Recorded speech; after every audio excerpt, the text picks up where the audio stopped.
ஒரு இளைய தலைவன் அந்த இடத்தில் அமர்த்தி விட்டு ஒதுங்கினான் என்பவன் மகாத்மா காந்தியடிகளை தவிர உலக சரித்திரத்தில் வேற ஒரு தலைவன் பதவியை வேண்டாம் என்று சொன்ன தலைவன் உண்டா? அவர் வெளியில வந்தவர் பெரியார், அதான் எந்த பதவிக்கும் போல ஜீவா போகல. காமராஜர் பதவியை தியாகம் பண்ணாங்க, இப்பம் இல்ல. ஆரம்பத்தில் ஜெயில இருக்காரு, விருது நகரசபை தலைவராக தேர்ந்தெடுக்கிறாங்க. வர்றாரு, 1 மணி நேரம் பதில இருந்து ராஜினாமா பண்றாரு. ராஜினாமா பண்ற அன்னைக்கு யார் பிறந்த நாள் தெரியுமா? காந்தியடிகள் பிறந்த நாள்.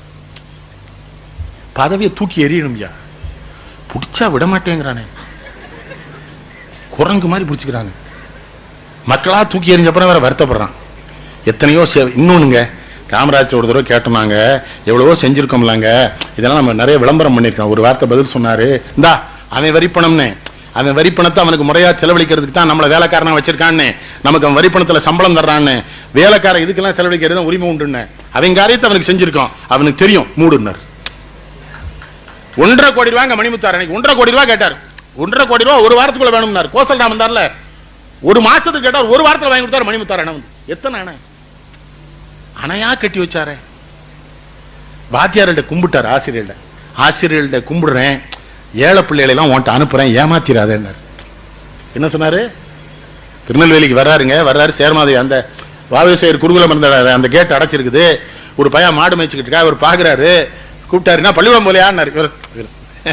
அவனுக்கு இவர் காமராஜும் தெரியாது, சினிமாவில் நடிக்கல இல்ல, இவரு இந்த ஆள் ஜெயில தானே இருந்தாரு, அது நடிச்சுதான் தெரிஞ்சிருப்பான். தனுஷ தெரியுதே, எல்லா பேருக்கும் தெரியுது, தனுஷ அழகா இருக்கான் இல்லையா அவன், அதனால அவனை ரொம்ப ரசிக்கிறாங்க. அப்போ காமராஜ் கிடையாது, அழகு கிடையாது, ஒன்றும் கிடையாது, அவரை தெரியாது. உடனே கேட்டான், பள்ளிக்கூடத்துக்கு போனா யாரு கஞ்சி ஊத்துறாங்கட்டான். அவனுக்கு ஒரு முதலமைச்சர் தெரியாது. அப்பவும் சில அதிகாரி தப்பானவன் இருப்பான்ல, ஒரு அதிகாரி ஓடி அந்த பையனை அப்படியே அடிக்க போனான், ஏய் இங்க வாடினாரு. நான் யாருன்னு கூட அவன் தெரியாம இருக்கான், அது நமக்கு தாண்டா கேவலம். அவன் அவ்வளவு வறுமையில ஏழ்மையில இருக்கான், என்ன அவனை வெக்கமல்ல, வாடாங்க கஞ்சி ஊத்துனா பள்ளிக்கூடம் போறியான்னாரு. அவன் இவரை யாராருங்க பார்த்தான், கஞ்சி நீ ஊத்துற போயான்ட்டு போயிட்டான். இவருக்கு சிரிப்பு, பயங்கர சிரிப்பு. நல்லா தானே கேட்கிறான்.